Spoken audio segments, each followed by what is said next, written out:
ආයුබෝවන් ශ්‍රී ලංකාවේ සිටින ඕනෑම ශිෂ්‍යයෙකුට සහභාගී වෙන්න පුළුවන් ඔන්ලයින් ගණිත පන්තිය. ටීපෙන් ක්ලාස් එක හරහා අද අපි ඔයාලට අරගෙන ඉන්නේ 11 ශ්‍රේණියේ ගණිතය පළවෙනි පාඩමේ පළමු කොටස. ඔයාලට කියන්න තියෙන විශේෂ පණිවිඩය තමයි ඔයාලට මේ වීඩියෝ එක බලලා ඊට පස්සේ අපිත් එක්ක දිගින් දිගටම සම්බන්ධ වෙන්න ඕගොල්ලෝ කැමති නම් දැන් මේ බෝඩ් එකේ දාලා තියෙන දුරකථන අංකයට WhatsApp ඔස්සේ ඔයාලගේ නම ඉගෙන ගන්න පාසල ඉගෙන ගන්න ශ්‍රේණිය අපිට මැසේජ් එකක් දාන්න 077යි 932යි 72යි 29 හරි ළමයි මතක තියාගන්න ඕගොල්ලෝ මාත් එක්ක මේ ගණිත පන්තියට සම්බන්ධ වෙනකොට ඔයාලා ගාව අනිවාර්යයෙන්ම තියෙන්න ඕන දේවල් කිහිපයක් තියෙනවා අංක 1 ඔයාගේ පාසල් ගණිත පෙළ පොත ඒක අනිවාර්යයෙන්ම ඔයා ගාව තියෙන්න ඕනේ ඊට අමතරව මතක තියාගන්න CR කොට රූල් පොතක් භාවිතා කරන්න. එතකොට ඔයාලට රූප සටහන් අඳිනකොට වගු ගන්නකොට හරිම ලේසියෙන් පහසුවෙන් මේ වැඩ ටික කරගන්න පුළුවන්. නැත්තම් එකම ගාන පිටු දෙකක හදන්න වෙන්න පුළුවන්. ඊට පස්සේ එකම වගුව පිටු දෙකක ගහන්න වෙන්න පුළුවන්. ඒක කරදරයිනේ. ඒකින්ද CR කොට රූල් පොතක් භාවිතා කරන්න. හරි. දැන් අපි පටන් ගන්න යන්නේ ඔයගොල්ලෝගේ 11 වසරේ පළවෙනි පාඩම. පාඩමේ මාතෘකාව තමයි තාත්වික සංඛ්‍යා. තාත්විකයි කියන්නේ මොකද්ද? එක්ක අපිට ඒක අල්ලන්න පුළුවන් වෙන්න ඕනේ. භාවිතා කරන්න පුළුවන් වෙන්න ඕනේ. එහෙම නැත්නම් ඒ දේ ඇත්තටම තියෙන්න ඕනේ. අන්න ඒ වගේ දෙයකට තමයි අපි තාත්වික සංඛ්‍යා කියලා කියන්නේ. හිතන්නකෝ මෙහෙම. දැන් ඔයගොල්ලන්ට ඔහොම මං කිව්වහම අතාත්වික සංඛ්‍යා කියලා දෙයක්වත් තියනවාද කියලා හිතෙන්න පුළුවන් නේද? ඔව් අතාත්වික සංඛ්‍යා කියලා කුලකයක් තියෙනවා. ඒ දේ ඕගොල්ලන්ට නැහැ. ඔයාලට තියෙන තාත්වික සංඛ්‍යා. ඒ යටතේ ඔයගොල්ලන්ට අනුමාත්‍රිකාවක් දීලා තියෙනවා අච්චු පොතේ සංඛ්‍යා වර්ගීකරණය කියලා. සංඛ්‍යා වර්ගීකරණය යටතේ පළවෙනි කොටස් ටික ඔයගොල්ලන්ට දීලා තියෙන්නේ ඡේදයක්. ලස්සන කතාවක් තියෙන්නේ. කියවන්න ආස හිතෙනවා. ඒක කියවලා බලන්න. ඒකෙන් ඔයගොල්ලන්ට කොහොමද මේ සංඛ්‍යා භාවිතය පටන් ගත්තේ? කොහොමද විකාශනය වුනේ? මොනවද මුලින්ම හොයාගත්ත සංඛ්‍යා? ඒ වගේ ගොඩක් දේවල් ඒ කතාව ඇතුලේ තියෙනවා. ඒක ඔයගොල්ලෝ කියවන්න ඕනේ. හරි.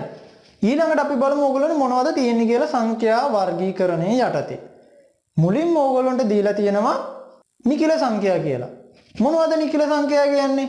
ස්වභාවයෙන්ම තියෙන ඒවා. අපි ගණන් හදන්න පහසුවෙන්ම පාවිච්චි කරන ඒවට. ඇත්තටම නිකිල සංඛ්‍යා කියලා ඕගොල්ලෝගේ සංඛ්‍යා කුලක කරලා තියෙන්නේ ධන හා ඍණ සියලුම පූර්ණ සංඛ්‍යා. අපි සංඛ්‍යා රේඛාවක් අරන් බලමු. ඔන්නෝම සංඛ්‍යා රේඛාවක් ගත්තාම මේ පැත්ත තමයි ධනානන්තය ළමයි. මේ පැත්ත ඍණානන්තය.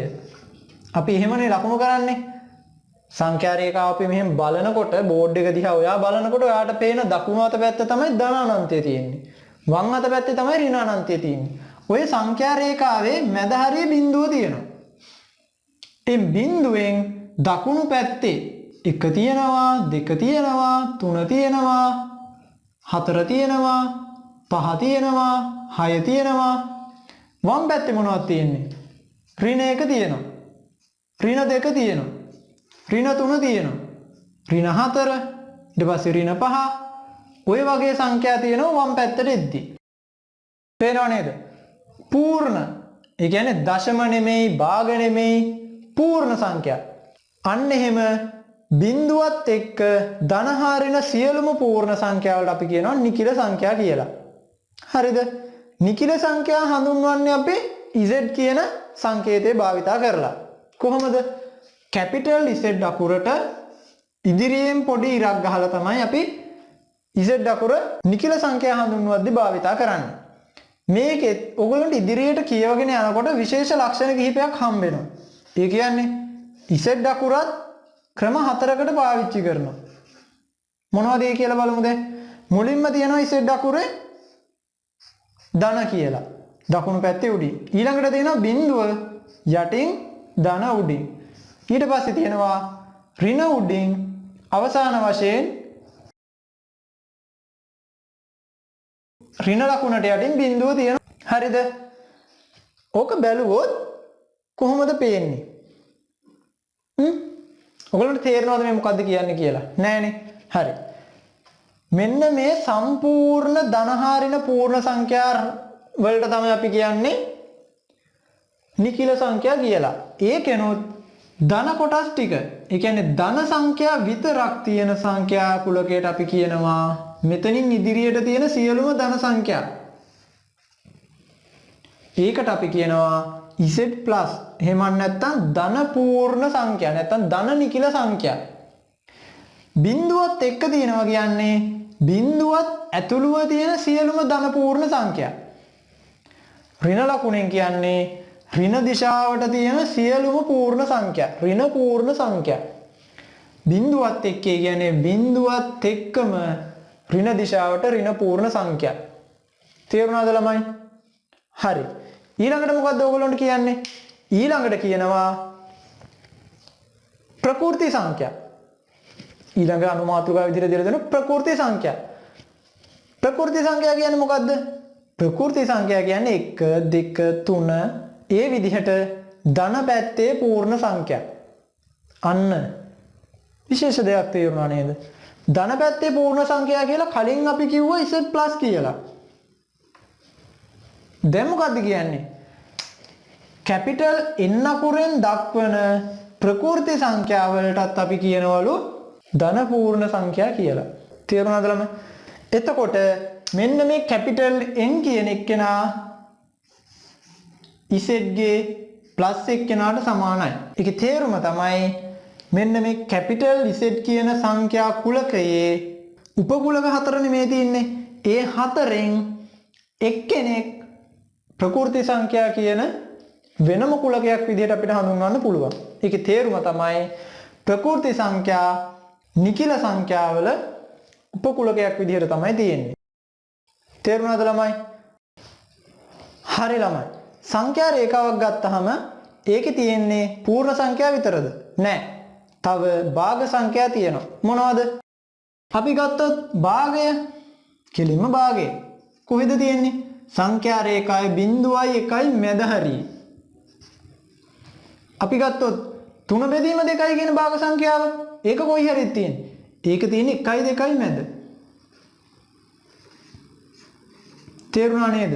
ඒ වගේ ඍණ පැත්තෙනුත් තියෙනවා. ඍණ භාගය තියෙනවා. ඒ වගේම තමයි ඍණ 3 යට 2 තියෙනවා. ඒ විදිහට ධන හා ඍණ භාග සංඛ්‍යා වලට අපි කියනවා පරිමේය සංඛ්‍යා කියලා. දැන් අපි පූර්ණ සංඛ්‍යා කතා කරා. ඊට පස්සේ තමයි පරිමේය සංඛ්‍යා වලට ආවේ. කියන්නේ භාග සංඛ්‍යා. භාග සංඛ්‍යා විතරක් නෙමෙයි. පරිමේය සංඛ්‍යා කුලකයට භාග සංඛ්‍යාත් ඇතුළත්. තේරුණාද? අර නිකිල සංඛ්‍යා රවුමන එයාට පිටින් තමයි පරිමේය සංඛ්‍යා කුලකයේ තියෙන්නේ. ඒක ඇතුලේ ධන භාග ඍණ භාග විතර නෙමෙයි. අර නිකිල සංඛ්‍යා විදිහට දින 1 2 3ත් ඇතුළත්. හරිද ළමයි? මෙහෙම දෙයක් තියෙනවා. දැන් අපිට ඕන හිතෙන්න පුළුවන් කාට හරි එක බෙදීම බිඳුවයි කියලා ලියන්න බැරිද?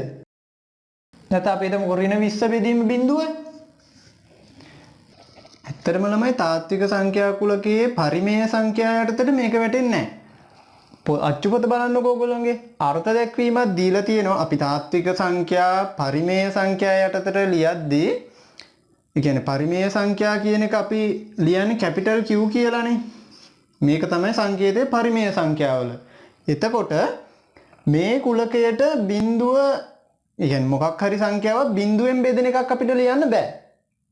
මේකෙදි ලියන්න පුළුවන් වෙන්නේ අපිට සාමාන්‍ය භාග සංඛ්‍යා ඊට අමතරව මූල සංඛ්‍යා ඒ වගේ සංඛ්‍යා විතරයි අපිට පරිමේය සංඛ්‍යා කුලකයේ යටතේ ලියන්න පුළුවන්.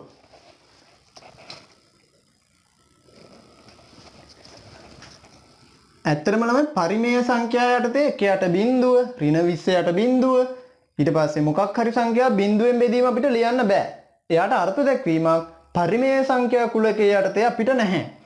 අපිට පරිමේය සංඛ්‍යා කියලා අපි ලියනකොට අපි ඒව සංකේතවත් කරනවා කැපිටල් Q අකුරෙන්. Q අකුර ලියනවා වම් පැත්තේ ඇතුලේ වම් පැත්තෙන් අපි ඉරක් ගහනවා උඩින් යන්නට. මේක තමයි පරිමේය සංඛ්‍යා අපි අර්ථ දක්වද්දී භාවිතා කරන සංකේතය. මේකදී අපිට පුළුවන් වෙන්නේ මේ සංඛ්‍යා රේඛාවේ තියෙන ධන හා ඍණ සියලුම භාග සංඛ්‍යා විතරක් නෙමෙයි ධන හරින භාග සංඛ්‍යා පූර්ණ සංඛ්‍යා එතනින් ගියාම බිඳුව ඒ සියල්ලම අයිති වෙනවා පරිමේය සංඛ්‍යා කියන කුලකයට. දැන් අපි ඉස්සෙල්ලා කතා කරපු සියලුම උපකුලක ටික පරිමේය සංඛ්‍යා කියන ප්‍රධාන කුලකයේ උපකුලක. මේක ඇතුලේ තමයි ඊට පස්සේ තියෙන්නේ කියන්නේ අපි කතා කරපු බිඳුවේ ඉඳන් ඉස්සරහට යද්දි හම්බ වෙන ධන පූර්ණ සංඛ්‍යා ඍණ පූර්ණ සංඛ්‍යා හම්බ වෙන බිඳුව ඉඳන් පස්සට යද්දි ඒවත් එක්ක ධන ඍණ සියලුම භාග සංඛ්‍යා ඒ භාග සංඛ්‍යා අර්ථ දක්වීමක් තියෙනවා පරිමේය සංඛ්‍යාවලදී. අපිට හිතන්න පුළුවන් මේ විදිහටත් භාග සංඛ්‍යාවක් ලියන්න පුළුවන්ද කියලා. එහෙම නෙමෙයි. අපිට ලියන්න පුළුවන් බිඳුව බෙදීම එකයි කියලා. මේකේ අගය වෙන්නේ බිඳුවයි. බිඳුව මොන සංඛ්‍යාවෙන් බෙදුවත් අගය බිඳුවයි. හැබැයි අපිට මොන සංඛ්‍යාව බිඳුවෙන් බෙදුවත් අගය මොකද්ද කියලා කියන්න බෑ. ඒකින්ද පරිමේය සංඛ්‍යා යටතට බිඳුව එක බිඳුවෙන් බෙදීම ඍණ 20 බිඳුවෙන් බෙදීම ඒ වගේ සංඛ්‍යා ඇතුළත් වෙන්නේ නැහැ. ඊට අමතරව ගත්තොත් ඕන්න අපිට ගන්න පුළුවන් ඍණ 3 බෙදීම එක මේකත් පූර්ණ සංඛ්‍යාවක් නේද ළමයි. භාගයක් විදිහට ලිව්වට අපි මෙයාව සාමාන්‍යයෙන් ලියන්නේ ඍණ 3යි කියලා. හරිද?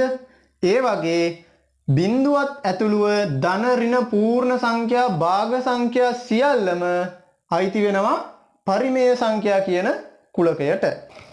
ඔය පරිමේය සංඛ්‍යාවලදී අර්ථ දැක්වීම් දෙකක් තියෙනවා. ඕගොල්ලන්ට අච්චු පොතේ දීලා තියෙනවා බලන්න පළවෙනි එක කොහොමද තියෙන්නේ කියලා.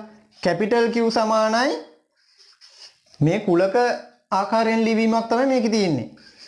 A බෙදීම B. ඩොට් දෙකක් තියලා තියෙනවා. මොකද්ද මේ ඩොට් දෙකෙන් කියන්නේ කියලා දන්නවද? මේකෙන් කියන්නේ A හා B විදිහට ලියන්න පුළුවන් හැබැයි කියන වචනය තමයි මේකෙන් කියන්නේ. නැත්තම් ඒත්. හැබැයි නැත්තම් ඒත් A B කියන දෙන්නම කියන එක තමයි ඒකමා B කියන්නේ. A බෙදීම B කියලා ලියන්න පුළුවන් හැබැයි A B දෙන්නම අයිති Z. හා එක කමාවක් දාලා තියෙනවා B අසමානයි බිඳුවයි. ඒ කියන්නේ මේක අපිට ඕන ලියන්න පුළුවන් මේ විදිහට. ඍණ 20 බෙදීම ඍණ 60. උත්තරේ කීයද ළමයි? 1ට 3යිනේ. දන්නවනේ. ඍණ ලකුණකින් බෙදුවොත් හෝ ගුණ කරොත් පදය ධන වෙනවා. නැත්නම් එකතු කිරීමක් වෙනවා. ඒ වගේ ඕනම සංඛ්‍යාවක් වෙන්න පුළුවන් හැබැයි B කියන පදේ කියන්නේ යටින් ඉන්න එක්කෙනා බිඳුව වෙන්න බෑ. බිඳුව නොවන වෙනත් ඕනෑම පදයක්. භාගයක් විදිහට ලියන්න පුළුවන් විදිහට ගත්තොත් ඒකෙදි අපිට යාව පරිමේය සංඛ්‍යාවක් කියලා කියන්න පුළුවන්. තව අර්ථ දැක්වීමක් තියෙනවා ළමයි. ඒකෙදි මෙහෙම කියනවා. කැපිටල් Q මේක පරිමේය සංඛ්‍යා කියන එක්කෙනා A බෙදීම B. හැබැයි A අයිති Z. හා B අයිති Z+. පටලවා ගන්න එපා ළමයි මේ තියෙන්නේ කැපිටල් E අකුර නෙමෙයි. කුලකවලදී මේ සංකේතය භාවිතා කරන්නේ එයාට අයිති කියන එක නැත්නම් උපකුලකයක් කියන එක. දැන් මෙයාට අයිති එක්කෙනෙක් වෙන්න ඕනේ මෙයා. මතකයිනේ Z කියන්නේ පූර්ණ සංඛ්‍යා නැත්නම් නිකිල සංඛ්‍යා. ඒගොල්ලෝ වෙන්න ඕනේ. පූර්ණ සංඛ්‍යාවක්ම වෙන්න ඕනේ. යටින් තියෙන කෙනා. හරිද? ඔන්න ඔය අර්ථ දැක්වීම දෙක මතක තියාගන්න ඕනේ. මතක තියා ගැනීමෙන් අදහස් කරන්නේ B කියන කෙනා කොයි වගේ කෙනෙක් වෙන්න ඕනේද කියන එක ගැන. ඒක තමයි ඔයගොල්ලෝ මතක තියාගන්න ඕනේ. හරිද? ඊළඟට තියෙන ඕගොල්ලන්ට අපරිමේය සංඛ්‍යා කියලා. මොකක්ද ඒ? දැන් ඔන්න මම දැන් කිව්වා මේ 1යට බිඳුව කියන කෙනා අපිට මේ පරිමේය සංඛ්‍යා යටතේ ලියන්න බැහැයි කියලා. ඊට පස්සේ ඍණ 20යට බිඳුවත් එහෙම ලියන්න බැහැයි කිව්වා. එහෙනම් ඒගොල්ලෝම ලියන්න පුළුවන් කවුරු හරි ක්‍රමයක් තියෙන්න ඕනේ නේද? මේගොල්ලොන්ව O level මට්ටමේදී ඕගොල්ලන්ට නැහැ. හැබැයි තේනවද මේ සංඛ්‍යා රේඛාවේ තව හිස්තැන් තියෙනවා. දැන් මේ භාග සංඛ්‍යා දෙක අතර ඔයගොල්ලන්ට හිදසක් පේන්නේ නැද්ද මෙතන? මේ පැත්තේ මෙතන හිදස් තියෙනවනේ. ඔය හිදස් තවත් පුරවන්න පුළුවන් ළමයි. මොනවෙන්ද? ඔයගොල්ලෝ දන්නවා සංඛ්‍යා රේඛාවක් ගත්තාම එක එක විදිහට තියෙනවනේ. මොනවාද? තව ඔයගොල්ලන්ට ඉතුරු මූල සංඛ්‍යා. මූල 1 මූල 2 මූල 3 මූල 4 ඔය විදිහට අනන්තය වෙනකම්ම තියෙනවනේ මූල සංඛ්‍යා. හැබැයි මේ මූල 1යි මූල 4යි විශේෂයි නේද? ඒගොල්ලොන්ට තනි අගයක් තියෙනවා. මොකද්ද? මූල 1 කියන්නේ 1යි. මූල 4යි කියන්නේ 2යි. එහෙනම් මෙන්න මේ දෙන්නා ඉන්න ඕනේ මෙන්න මේ කොහේ හරි තැනක. මෙන්න මේ ටිකේ. සංඛ්‍යා රේඛාවේ ඔන්න ඔය ටිකේ තමයි මේ දෙන්න ඉන්න ඕනේ. 1යි 2යි මැද. පේනව නේද? 3 බෙදීම 2යි කියන්නේ 1.5යි. එහෙනම් මේ දෙන්නත් ඉන්න ඕනේ මෙයා ළඟින්ම එක්ක එකම පැත්තේ නැත්තම් දෙපැත්තේ. ආසන්න වශයෙන් ගන්නව ළමයි මූල 2යි කියන්නේ 1.14යි 1යි කියලා. 4යි 1යි 4යි. මූල 2යි කියන්නේ 1.414යි. මූල 3යි කියන්නේ ළමයි 1.73යි. දැන් පේනව නේද? 1.4114 මූල 2. එයා 1.5ට වඩා අඩුයි. මූල 3 කියන්නේ 1.7යි. ඒකත් 1.5ට වඩා වැඩි. එහෙනම් දෙන්න ඉන්න ඕනේ 1.5 හෙවත් 3 බෙදීම දෙකේ දෙපැත්තේ. දැන් ඔයගොල්ලන්ට කිව්වා පරිමේය සංඛ්‍යා කියලා කියන්නේ ධන භාග, ඍණ භාග, ධන පූර්ණ, ඍණ පූර්ණ, බිඳුව ඔය ඔක්කොම සංඛ්‍යා වලට. එහෙනම් මේ මූල සංඛ්‍යා කියන කට්ටියව අපි දාන්නේ අපරිමේය සංඛ්‍යා කියන කුලකයට. ඒ කියන්නේ පරිමේය කුලකේනොත් එළියට ගිහිල්ලා. හරිද? ඒ සංඛ්‍යා කුලකයේ යටතේ අපි තවත් එක්කෙනෙක්ව අර්ථ දක්වනවා. ඒ තමයි 5. ඕගොල්ලෝ හොඳටම දන්නවා වෘත පාඩමකදී ඔයගොල්ලන්ට 5 කියන එක්කෙනාව නැතුවම බෑ. මෙයා පරිමේය සංඛ්‍යා වලට නෙමෙයි අයිති වෙන්නේ අපරිමේය සංඛ්‍යා වලට. දැන් අපි බලමුකෝ ඊළඟට තාත්වික සංඛ්‍යා කියලා කියන්නේ මොකද්ද කියලා.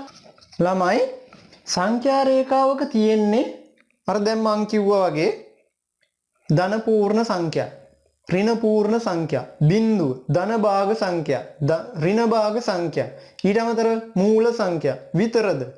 නෑ. තව කොටසක් ඉන්නවා. කවුද? ඒගොල්ලෝ තමයි දශම සංඛ්‍යා. අපි මෙහෙම කියමුකෝ.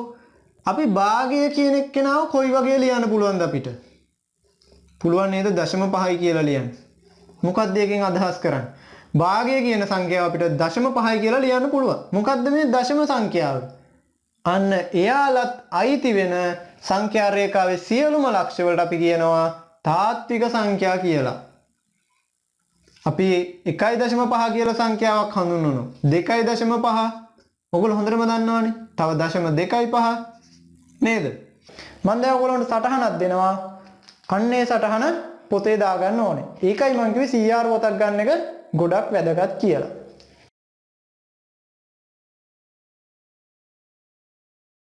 හරි ළමයි. පාඩමේ මාතෘකාව ලියා ගන්න තාත්වික සංඛ්‍යා. ඒ යටතේ යන මාතෘකාව සංඛ්‍යා වර්ගීකරණය. දැන් මේ බෝඩ් එකේ තියෙන සටහන ලස්සනට ඕගොල්ලෝගේ සටහන් පොතට අරගන්න.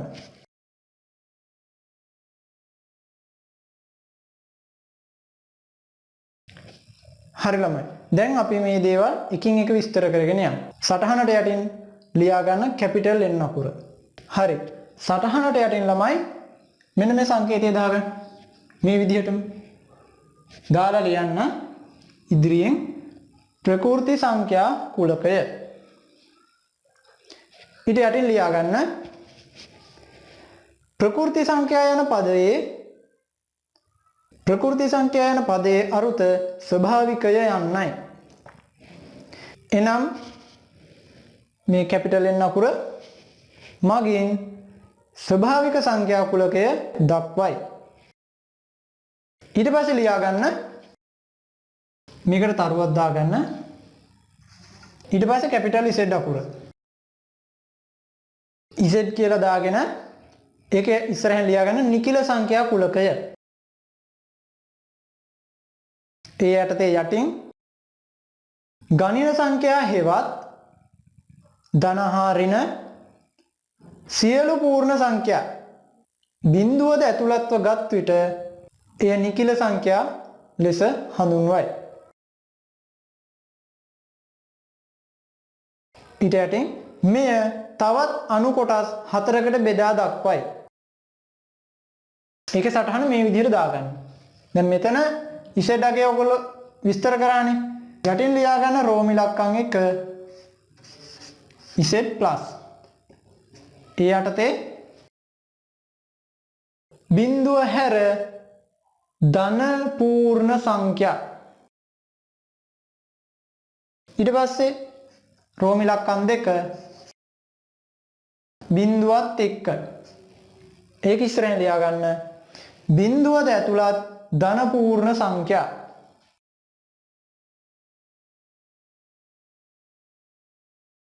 ඊට පස්සේ රෝම ඉලක්කම් 3 z ඍණ. ඒකට කියන්නේ බිංදුව රහිත ඍණ පූර්ණ සංඛ්‍යා. රෝම ඉලක්කම් 4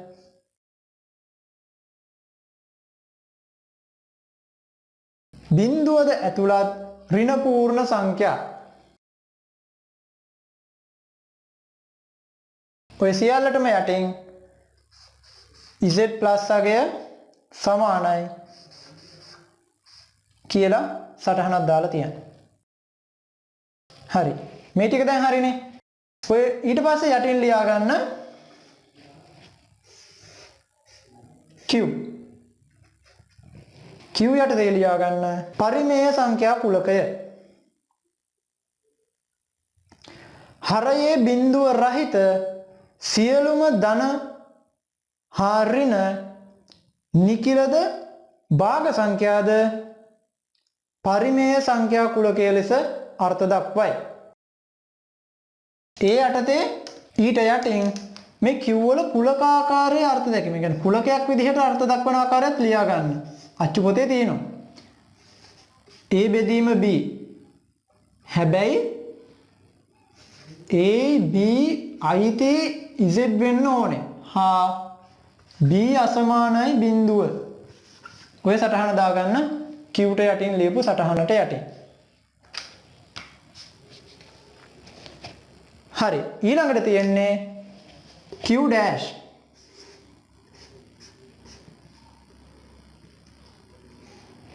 q dash.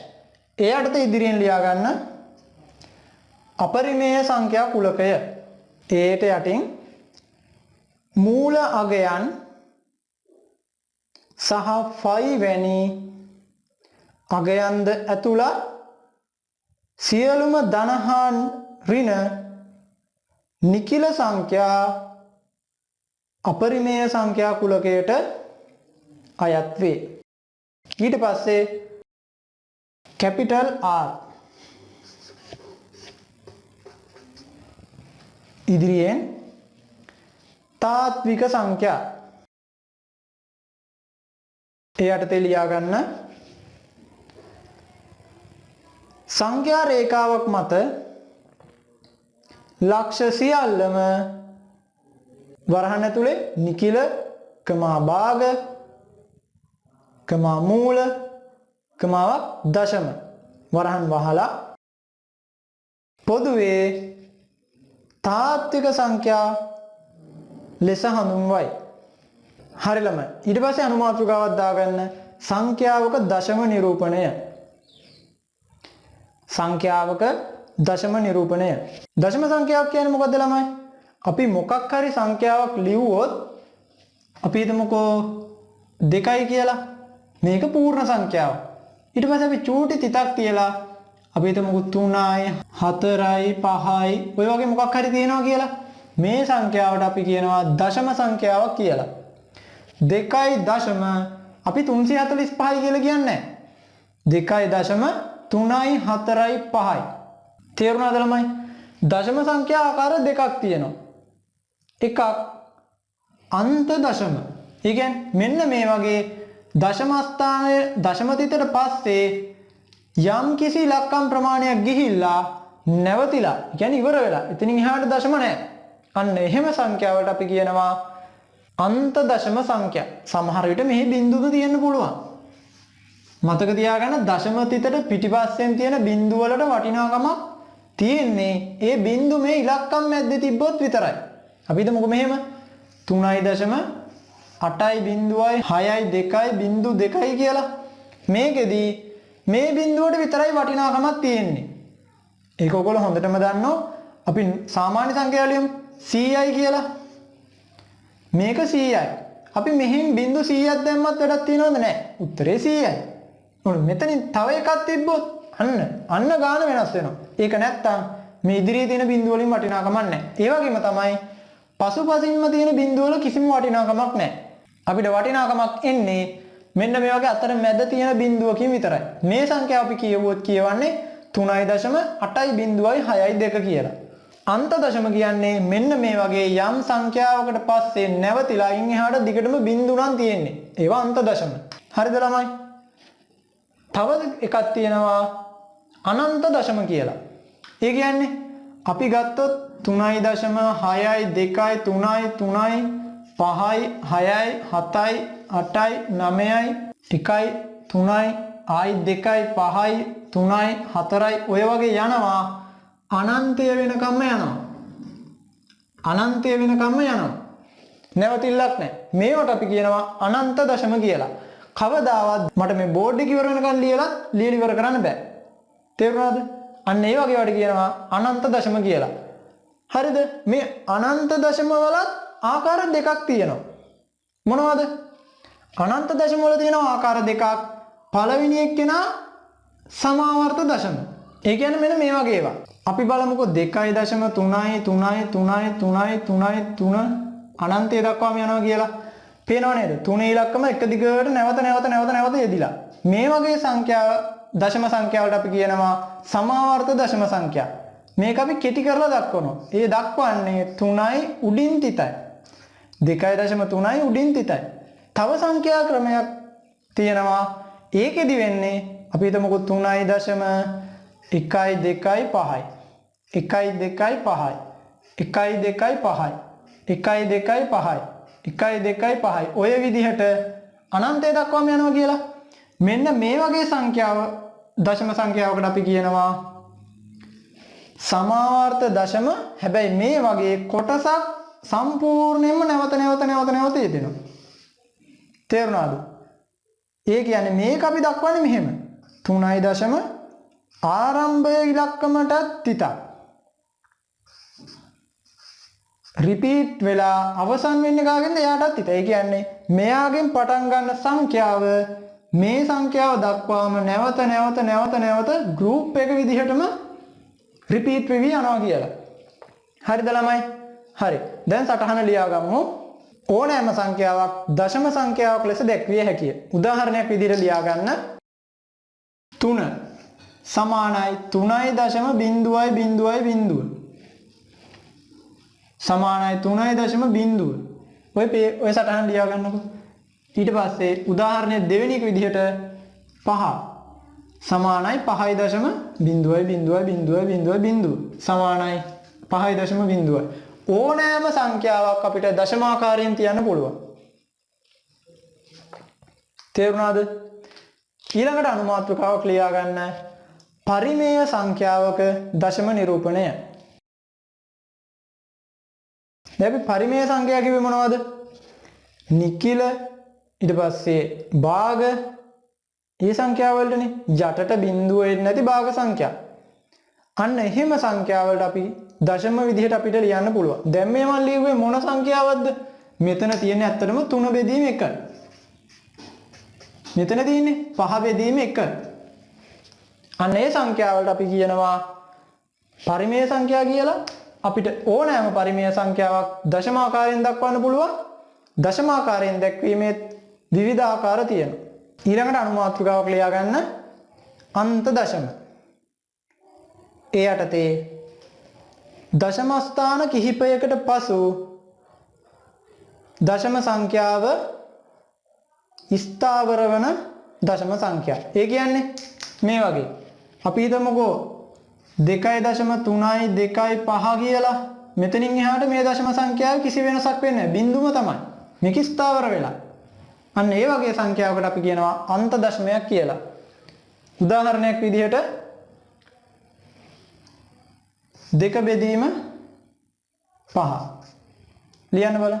2 බෙදීම 5 ඒක අපිට දශම සංඛ්‍යාවක් විදිහට ලියන්න පුළුවන් 0.4යි කියලා. බිඳු තමයි ඊට පස්සේ එන්නේ. අන්තයක්. මෙතනින් නැවතිලා තියෙනවා. අන්තයක් කියන්නේ මෙතනින් එහාට තියෙන බිඳු. එයාගෙන් නැවතිලා. ඊට පස්සේ තව තියෙනවා අනන්ත දශම කියලා කොටසක්.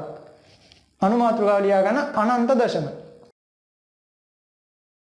දශම සංඛ්‍යාව අනන්තය දක්වාම පවතින දශම සංඛ්‍යා අනන්ත දශම හැඳින්වේ. ඒකට උදාහරණයක් විදිහට ලියා ගන්න 2.6යි 7යි 8යි 9යි 1යි 2යි 3යි 5යි 7යි 8යි 6යි ඔය වගේ අනන්තය දක්වාම තියෙන සංඛ්‍යාවක් කියලා මේ වගේ සංඛ්‍යාවකට තමයි අපි කියන්නේ අනන්ත දශමයක් කියලා. ඊට පස්සේ තව පොඩි අනුමාත්‍රකාවක් දාගන්න සමාවර්ත දශම. ඒ යටතේ දශම ස්ථානයට පසු ඉදිරියට පවතින දශම සංඛ්‍යා නැවත නැවත පුනරාවර්තනය වන දශම සංඛ්‍යා සමාවර්ත දශම සංඛ්‍යා ලෙස හැඳින්වේ. උදාහරණයක් විදිහට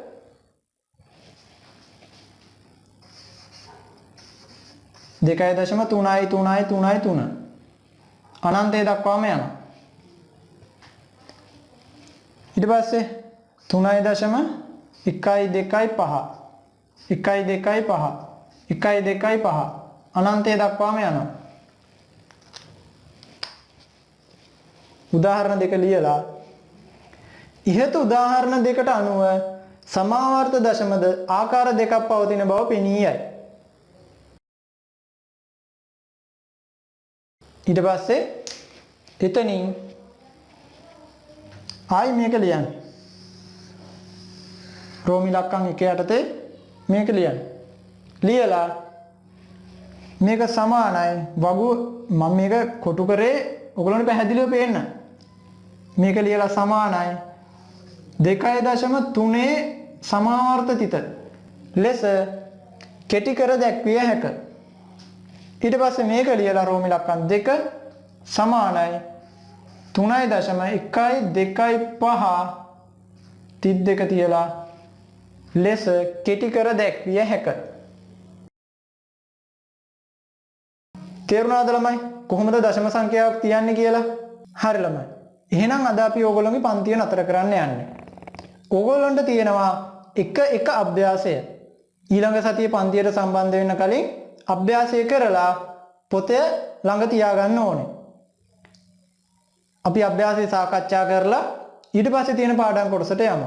ඕගොල්ලන්ට කියන්න තියෙන විශේෂ පණිවිඩය තමයි ඕගොල්ලෝ WhatsApp ඔස්සේ අපිට මැසේජ් එකක් දැම්මට පස්සේ ඔයාලට පුළුවන් අපොස සාමාන්‍ය පෙළ විභාග ඉවර වෙන දවස දක්වාම අපිත් එක්ක කම්මැලි නැතුව නිවැරදිව හා සරලව ගණිතය හදාරන්න. අපේ ගණිත පන්ති ඉදිරි සැලසුම් ගැන දැනගන්න මේ වීඩියෝ එක යටතේ තියෙන පළවෙනි කමෙන්ට් එක ඕගොල්ලෝ කියවන්න ඕනේ. හරි. එහෙනම් ඊළඟ වීඩියෝ එකෙන් හමු වෙමු. ආයුබෝවන්.